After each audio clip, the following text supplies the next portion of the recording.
யார் இந்த கல்வெட்டு ரவி? பிஜேபி கவர்மெண்ட்டில் கட்சியில் இருக்காரு, ராஜ்யமே பண்ணுறாங்க புழல் ஜெயிலில்.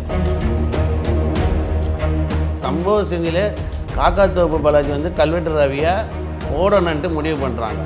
இப்போ நான் கேட்குறேன், டிஎம்கேல ஒரு முக்கிய பிரமுகருடைய கொலை வழக்கில் இருக்கிறாரு, ஆளுங்கட்சியாக இருந்திருக்காங்க. அப்பயே வந்து இந்த மாதிரி ஆகுது.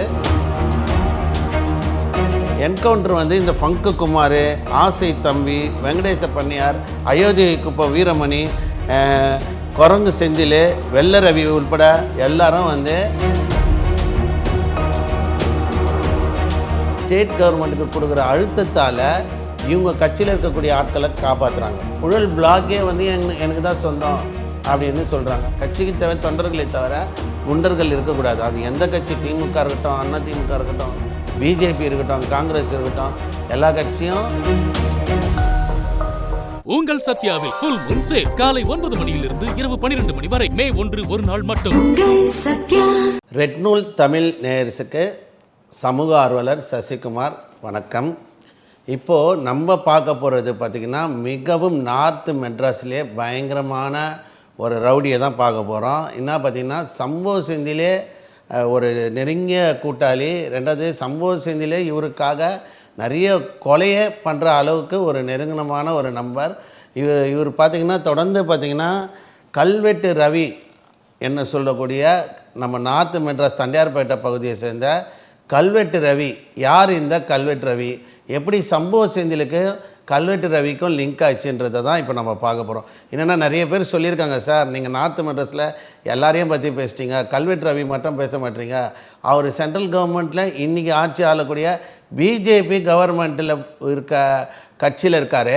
அப்போ நீங்கள் வந்து ஒரு பிஜேபி கேண்டிடேட்டுனா நீங்கள் வந்து அவர் பிஜேபியில் சப்போர்ட்டராக போயிட்டதால் நீங்கள் பேசாமல் விட்டுட்டீங்க அப்படின்னாங்க. நம்மளுக்கு வந்து ரவுடிஸில் வந்து சாதி மதம்லாம் கிடையாது, எந்த கட்சியாக இருந்தாலும் வச்சு செய்வோம். இப்போ பார்த்தீங்கன்னா, அதனால தான் இப்போது கல்வெட்டு ரவியை பற்றி முழுமையான டீட்டெயில். அவருடைய உண்மையான பெயர் பார்த்திங்கன்னா ரவிசங்கர். கல்வெட்டு ரவியுடைய உண்மையான பெயர் ரவிசங்கர். இவர் வந்து தண்டையார்பேட்டை பகுதியை சேர்ந்தவர். என்னென்னா, கல்வெட்டு ரவிக்குன்னு ஒரு மாசான ஒரு அந்த தண்டையார்பேட்டை ஹவுசிங் போர்டு, காசிமேடு, இவர் வந்து ஃபிஷர்மேனாக இருக்கார். அதனால் காசிமேடு, N2, N3 பல காவல் நிலையங்களில் சிறு சிறு வழக்கு இருந்தாலும் இவர் மேலே பார்த்திங்கன்னா 30 கேசஸ் இருக்குது. இவர் மேலே 3க்கு மர்டர் கேஸு. இவர் அதாவது டைரெக்டாக இன்னொரு 3-4 மர்டர் கேஸு நிலுவையில் இருக்குது. என்னென்னா, இப்போது நம்ம வந்து கமிஷனர் ஆஃபீஸையும் டிஜிபி ஆஃபீஸையும் என்ன சொல்லணுன்னா, ஜீசஸ் கால்ஸ் பில்டிங் மாதிரி ஆயிடுச்சு. என்னென்னா, ஒரு 6 கொலை, 50 எஃப்ஐஆர் இருக்கிறவன், பெரிய A+ கேட்டகரியில் இருக்கிறவங்கலாம் நான் திருந்திட்டேன் என்ட்டு டிஜிபி சார்கிட்டையும் கமிஷனர்கிட்டையும் கத்தாவே என்னை மன்னிச்சிருன்ற மாதிரி அவங்கவுங்க போய் பாவ மன்னிப்பு கேட்கக்கூடிய இருக்கு. ஏன்னா இப்போ கல்வெட்டு ரவிலாம் பார்த்திங்கன்னா ஆல்ரெடி 2001 ஜேசி பாலகிருஷ்ணன் சார் ஆந்திராவில் போய் பிடிச்சிருக்காரு. ஒரு டீமை ஃபார்ம் பண்ணி கஷ்டப்பட்டு ஒரு ஜாயின்ட் கமிஷனர் வந்து பிடிச்சிருக்காரு. ஒரு தலைமையில் வந்து என்றைக்குமே காவல்துறையில் ஒரு சில அதிகாரியை நம்ம கூட நம்ம சொல்லுவோம், காவல்துறை மோஸ்ட் கரப்டட்லாம் கிடையாது. காவல்துறையில் தன்னுடைய காக்கி செட்டில் அது மேலே இருக்க ஸ்டாருக்கோசம் இன்றைக்கும் பல காவல்துறை அதிகாரி இருக்காங்க. அப்படி தான் 2021 பிப்ரவரி மாதத்தில் இவரை வந்து அரெஸ்ட் பண்ணியிருக்காங்க ஆந்திராவில். அப்போ கூட பார்த்திங்கன்னா அதுக்கப்புறமா பல சம்பவங்களில் இவர் ஈடுபட்டிருக்கார். ஏன்னா அப்பயே வந்து என்கவுண்டர் பண்ணி பிடிக்கணும், இவரை விடக்கூடாதுன்ட்டு ஆந்திரா வரைக்கும் மக்களுடைய வரி பணத்தில் வண்டியில் போய்ட்டு பிடிக்கணுன்ட்டு போயிருக்காங்க. என்னென்னா, ரூலிங் பார்ட்டியான டிஎம்கேலேயே ஒரு வட்டச் செயலாளர், அவர் பேர் சொல்ல விரும்பல, அவர் அசால்ட்டு பண்ணுறாரு.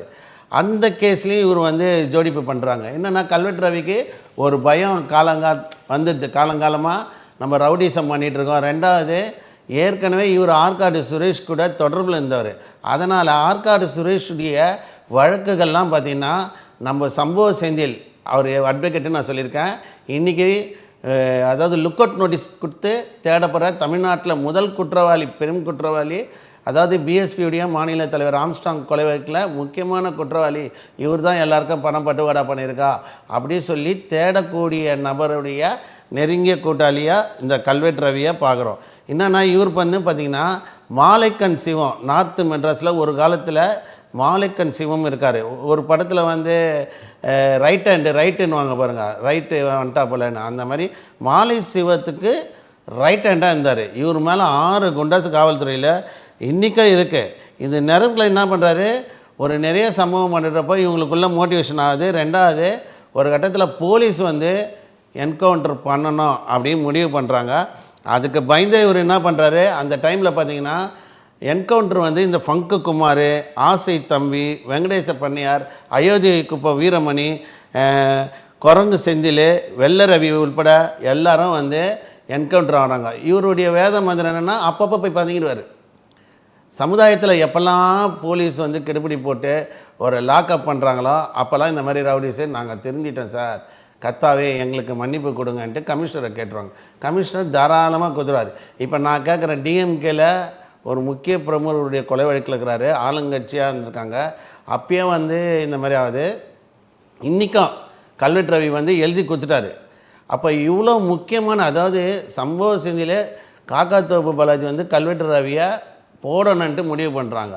அந்த போடுறதை தடுத்து E3 தேனாம்பேட்டை ஸ்டேஷனாண்ட பாலாஜிக்கு கவுண்டர் கொடுக்கறதுக்கு மாலை 4 மணி அளவில் கையெறிக்கை குண்டு அடிச்சது நம்ம ஏற்கனவே பல சேனலில் சொல்லியிருக்கோம். என்னென்னா பாலாஜியே வந்து கல்வெட்டு ரவி கோசம் சம்பவ செந்தில் காலி பண்ணோம் சீடிமணியை அப்படின்ற ஒரு விஷயமாக கொண்டுன்னு போனாங்க. இப்போ நம்ம பார்க்க போகிறது என்னென்னா, இந்த கல்வெட்டு ரவியுடைய நெட்வொர்க்கு நிறைய இடத்துல இருக்குது. என்னென்னா இவருக்கு வந்து பல சிறைச்சாலையில் இருக்காங்க. அப்படி இருக்கக்கூடிய நபர் கேஸே கிடைக்கல. இப்போ நான் கேட்குற பிஜேபி கவர்மெண்ட்டில் சென்ட்ரலில் இருக்காங்கன்றதுக்கோசம் ஸ்டேட் கவர்மெண்ட்டுக்கு கொடுக்குற அழுத்தத்தால் இவங்க கட்சியில் இருக்கக்கூடிய ஆட்களை காப்பாற்றுறாங்க. இந்த கமலாலயத்தில் வந்து கல்வெட்டு ரவி எப்படி போகிறாருன்னா, அந்த டைமில் கல்வெட்டு ரவி போகிறதுக்கு முன்னாடி பாலச்சந்திரன் ஒருத்தர் சிந்தார்பேட்டில் படுகொலானார் பார்த்தீங்களா, அவர் வந்து ஒரு சில பிரச்சனையில் ஜெயிலுக்கு போகிறப்போ ஜெயிலில் பாலச்சந்திரக்கும் கல்வெட்டு ரவிக்கும் அறிமுகமாகுது. அந்த அறிமுக பழக்கத்திலேயே பாலச்சந்திரன் மூலியம்தான் அதுக்கு முன்னாடி சொல்லிவிட்டு கமலாலயத்துக்கு கிட்டத்தட்ட ஒரு 150 பைக்கு, ஒரு 25 காரில் கமலாலயத்துக்கு போகிறாங்க. அதாவது எந்த கட்சியாக இருக்கட்டங்க, உங்களுக்கு ஒரு கட்சிக்கு வேலை செய்ய கட்சி உணர்வோடு இருக்க தொண்டர்கள் தான் வேணும். இளைஞர்களை கவர் பண்ணி ஒரு நிறைய கேஸை வாங்கி குண்டர்களாக போகக்கூடாது. கட்சிக்கு தேவை தொண்டர்களை தவிர குண்டர்கள் இருக்கக்கூடாது. அது எந்த கட்சி, திமுக இருக்கட்டும், அண்ணா திமுக இருக்கட்டும், பிஜேபி இருக்கட்டும், காங்கிரஸ் இருக்கட்டும், எல்லா கட்சியும் தொண்டர்கள் வந்து கரெக்டாக வேலை செய்கிறாங்களா, அடிப்படை உறுப்பினரில் சரியா இல்லைன்னா பரவாயில்ல. இவங்க நேரடியாக வந்து பிஜேபி கமலாலயம், அதாவது தமிழ்நாட்டில் வந்து பிஜேபியுடைய ஹெட் ஆஃபீஸ்லேயே போயிட்டு கட்சியில் சேர்றாங்க. அப்போ பிஜேபியில் இருக்கக்கூடிய ஒரு கேண்டிடேட், நான் அவர் பேரை சொல்ல விரும்பலை, ஏன்னா மக்களுக்கு தெரியும். ஏன்னா அவர் பேர் பாம்புக்கு பேர் நாகம் கொண்ட இதுவே அவர் பேரில் வந்து கேன்னு ஸ்டார்ட் ஆகும். இந்த மனுஷன் என்ன பண்ணுறாரு, பிஜேபியில் போயிட்டு அவர் கல்வெட்டு ரவி வந்து அவர் தலைமையில் போய் பண்ணுறாரு. இப்போ இதெல்லாம் வந்து தான் பிஜேபியில் வந்து இப்படி தான் கட்சி வளர்க்கணும், இந்த மாதிரி ரவுடிஸை வச்சு தான் வளர்க்கணுன்ற ஒரு போக்காயிடுச்சு. என்னென்னா இவர் காலப்போக்கில் கல்வெட்டு ரவியுடைய அல்ட்ராசிட்டியே பெரிய விஷயம். எஸ்பிளினேடாண்ட நித்யான்னு பாரிமொழியில் பகிரங்கமாக ஒரு மர்டர் பண்ணுறாரு. அதுக்கப்புறம் பார்த்திங்கன்னா கேளம்பாக்கத்தில் கன்னியப்பன்னு ஒன்று, தண்டையார்பேட்டை வீனஸு, ராயப்பேட்டை ஃப்ரான்சிஸு, முக்கியமான கொலை ராயப்பேட்டையில் ஆஸ்பத்திரியில் பொக்க ரவியுடைய 16 பேர் அமைச்ச டீமில் கல்வெட்டு ரவிக்கு முக்கியமான பங்கு இருக்குது. அந்த இடத்துல சம்பவ செந்திலும் வந்து உடைய ஆட்கள் இருக்காங்க. அப்போ என்னென்னா பாலாஜிக்கு ஆப்போசிட்டில் இருக்கக்கூடிய நபர்களை வெட்டணும், அப்போது தான் கல்வெட்டு ரவி உயிரோடு இருக்க முடியும். இல்லைன்னா பாலாஜி வந்து கல்வெட்டு ரவியை செஞ்சுருவாங்கன்ட்டு சம்பவ செந்திலே பின்னாடி வந்து ஹெல்ப் பண்ணியிருக்காங்க. அப்போ சம்பவ செந்திலும் கல்வெட்டும் எவ்வளோ நெருக்கம். அப்போ சம்பவ செந்தில் வந்து கல்வெட்டு ரவிக்கிட்ட பேசாமையாக இருப்பார். அப்போது சென்ட்ரல் கவர்மெண்ட்டில் ஒரு அழுத்தம், சென்ட்ரல் கவர்மெண்ட்டில் ஒரு கட்சி இருக்குன்னா அந்த கட்சியை சார்ந்த A+ கேட்டகரியில் இருக்கக்கூடிய நபர் மேலே கை வைக்க மாட்டாங்களான்றது தான் நம்ம டிஜிபி சார்கிட்ட இப்போ கேட்குறோம். என்னென்னா ஆம்ஸ்ட்ராங் கொலை வழக்கில் முக்கிய குற்றவாளியான நெருங்கிய நண்பரான கல்வெட்டு ரவிக்கு நீங்கள் மன்னிப்பு கொடுக்குறீங்கன்னா அப்போ இந்த கேஸ் எப்படிலாம் போவோன்றது தான் நம்மளுடைய கேள்வியாக இருக்குது. நம்மளுடைய கேள்வி இல்லை, சப்ஸ்கிரைபர் மட்டும் எல்லாருடைய கேள்வி. சார் நீங்கள் வந்து கல்வெட்டு ரவியை இன்றைக்கி வந்து டச் பண்ண முடியாத அளவுக்கு காவல்துறை இப்படிய கண்ணியமாயிடுச்சா? அப்போ சென்ட்ரல் கவர்மெண்ட்டில் இருக்கிறாங்கன்னா ஸ்டேட்டில் தமிழ்நாடு ஸ்டேட்டில் ஒரு அல்ட்ராசிட்டி பண்ணக்கூடிய ஒரு அக்யூஸ்டு A+ கேட்டகரியில் இருக்கவன் நிம்மதியாக இருக்கான், எழுதி கொடுத்துட்டு என் பொண்டாட்டி புள்ளியோடு இருக்கான்னா ஓகே. பாவ மன்னிப்பு கூட யாருக்கு கொடுக்கணும்னா ஒரு தடவை பண்ணுறவனுக்கு கொடுக்கலாம், 2 தடவை பண்ணவனுக்கு கொடுக்கலாம். 52 கேஸு, 15 கொலை, 30 கொலை, இருக்கிறவங்களுக்கு கொடுக்க முடியுமா? அவங்களுடைய பின்னணி என்ன? அவங்களுக்கு என்ன வருமானம் வருது? அவங்களுடைய நெட்வொர்க்கிங் சிறைச்சாலையில் வந்து கல்வெட்டு ரவி கூட இருக்க 2 முக்கியமான அக்யூஸ்டுங்களுக்கு அந்த பிளாக்கே கவர் பண்ணி வச்சுருக்கானுங்க. அவனுங்க பேரில் வந்து 2 பேரும் பேரில் பிளாக்கே கவர் பண்ணி வச்சுட்டு ஒரு ராஜ்யமே பண்ணுறாங்க புழல் ஜெயிலில். இவங்களுடைய புழல் ஜெயில் அட்ராசிட்டியால் இப்போ பாருங்கள், கல்வெட்டு ரவிக்கு ஆப்போசிட்டான காக்கத்தோ பாலாஜியுடைய டீமு இது உள்ளே போகாது, அது வந்து கடலூர் போகுது. அப்போது ஒரு ரவுடிஸுடைய முக்கியமான கோட்டையாக இருக்கக்கூடிய புழல் பிளாக்கே வந்து எனக்கு தான் சொந்தம் அப்படின்னு சொல்கிறாங்க. அப்போது நம்ம கேட்க வேண்டியது டிஜிபி சார்கிட்ட இது தான் ஒன்று. அது சென்னை கமிஷனர் சார் இருந்தாலும் ஏன் டிஜிபி சாரை கூட நம்ம வலிக்கிறோன்னா, ஒவ்வொரு அக்யூஸ்டுங்களும் அதர் மாவட்டத்தில் போய் அல்ட்ராசிட்டி பண்ணுறாங்க, கூலிப்படையாக போகிறாங்க. இப்போ மதுரையில் இருக்கிற பாலா வந்து சென்னையில் வந்து மயிலை சிவகுமார் கொலை வழக்கில் சம்மந்தப்பட்டிருக்காரு. நெல்லியில் இருக்கிறவங்க சென்னையில் கோயம்பேட்டில் வந்து 420 வேலை பண்ணுறாங்க, ஹரிநாடார் போல் இருக்காங்க. இப்போ நம்ம அதுதான் சொல்கிறோம், பல மாவட்டத்தில் இருக்கக்கூடிய ரவுடிங்களை அந்தந்த மாவட்டத்தில் கண்காணிக்கணும். இவங்களுக்கெல்லாம் கேங்ஸ்டார்ன்றது டீம் வந்து பழசெல்லாம் இருந்தது.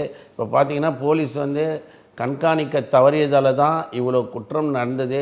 இனி தொடர்கதையாக இருக்கும். இந்த கொலைக்கு வந்து எப்படி தீர்வுலாம் காண போகிறோன்னு தெரில. ஏன்னா ஒவ்வொரு அக்யூஸ்டு மேலேயும் நிறைய கேசஸ் இருக்குது. அந்த கேசஸ்லாம் பார்த்திங்கன்னா அவங்க கெத்துன்ற மாதிரி பண்ணிவிட்டு, இப்போ நான் போய் எழுதி கொடுத்துட்டேன், ஒரு 5 கொலை பண்ணிட்டேன், எழுதி கொடுத்துருவானே நான் ஃப்ரீ ஆகிடலாமா?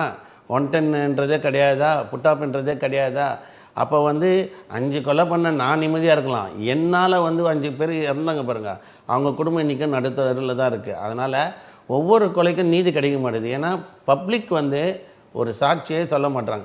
அதனால் அதை குற்றவாளிகளுக்கு சாதகமாக பண்ணிக்கிறாங்க. மொத்தமாக சொல்லப்போனால் இந்த ஜல்லடை இருக்குது பார்த்திங்களா, இந்த ஜல்லடை வந்து 1000 கண்ணுடையாள் மாதிரி.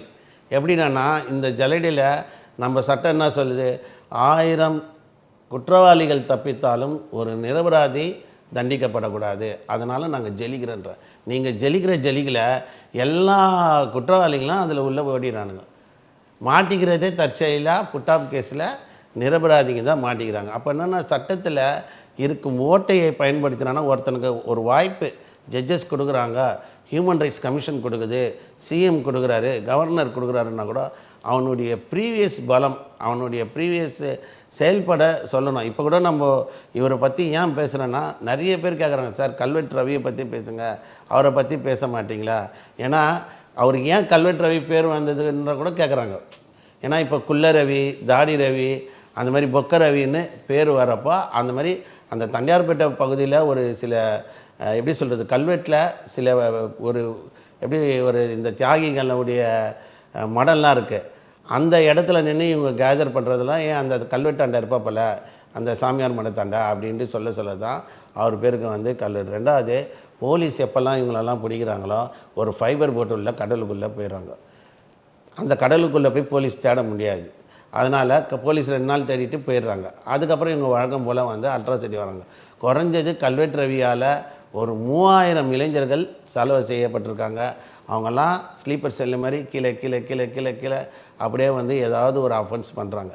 அதனால் இப்போ நம்ம இதை கூட நம்ம தைரியமாக சொல்கிறதுக்கு காரணம்னா, சமுதாயத்தில் ஒரு இளைஞர்கள் வேலை வாய்ப்புக்கு தேடி போகணும். இந்த மாதிரி குண்டர்கள் கூட தொண்டர்களான்ட்டு போய் மாட்டிக்கின்னு அவங்களுடைய வாழ்க்கையை பல பேர் வந்து இழந்துட்டுருக்குறாங்க. இன்றைக்கி நம்ம முயற்சி எடுத்ததால் பல பகுதியில் இருக்கிற குண்டர்கள் வந்து காவல்துறையுடைய பார்வையில் வந்ததால் இந்த கல்வெட்டு ரவி போன்ற A+ கேட்டகரி இருக்கக்கூடிய ஆட்கள் திருந்திட்டாங்கன்னா பிரச்சனை இல்லை. ஆனால் திருந்தாமல் தமிழ்நாட்டில் பல்வேறு மாவட்டங்களில் இவங்களுடைய நெட்வொர்க் இருக்குது. இவங்களுடைய அல்ட்ராசிட்டி தமிழ்நாட்டில் எந்த மூலையில் நடந்தாலும் இவங்களை இரும்பு கரம் கொண்டு அடக்கணுன்றதுக்கு தான் இந்த பதிவு. இந்த வாய்ப்பை எனக்கு கொடுத்த ரெட் நூல் தமிழ் நேயர்ஸுக்கு நன்றி தெரிவித்து முடிச்சுக்கிறேன். நன்றி, வணக்கம். உங்கள் சத்யாவில் ஃபுல் மூன் சேல் காலை 9 மணியிலிருந்து இரவு 12 மணி வரை மே 1 ஒரு நாள் மட்டும்.